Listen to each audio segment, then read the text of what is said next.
هم یوې بېوسې او بېوزلې کورنۍ ته چې څو کاله کېږي د دې خور خاوند مړی ژوندی ورک دی، نادرکه دی، هېڅ احوال یې نشته. نو دغه هلکي سره مې خبرې وکړې، دې نوم ارمان دی. ما د چا ارمان یې وی؟ از مادرم. ارمان یې کیست دی؟ از مادر تاسې دی؟ نو همدغسې ډېر ارمانجن پلرونه او ارمانجنې میندې په دې هېواد کې ژوند کوي چې د دې ارمانونه دا دي چې په خېټه باندې ماړه او په ژمي کې ګرم وي او همدا ډول وشي کولی. دا هم ارمان دی چې په خپلو اولادونو باندې درسونه ووایي، خو له بده مرغه چې دوی توانایي نه لري، دوی نه په نس باندې ماړه دي، نه ژمي کې کوټې ګرمې دي او نه د دې توانایي لري چې په خپلو اولادونو باندې درسونه ووایي.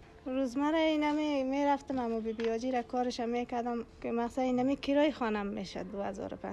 یک وقت کار است یک وقت نیست. اینمی 5 دختر است و اینمی یک بچگک است دیگه. تفشیش اینمی سیاسر است. مدرسه میروند، از قلم کتابچه کمبود میشود. مرا میجورانند که مقصد میوه بازار ما نمیبینیم، نمیخریم.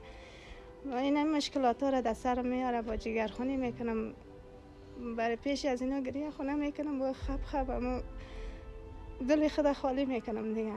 خداوند از پیشتون راضی باشه که غم سیاسرای مرا میخورن، غم شما را الله جان خودش بخوره دیگه.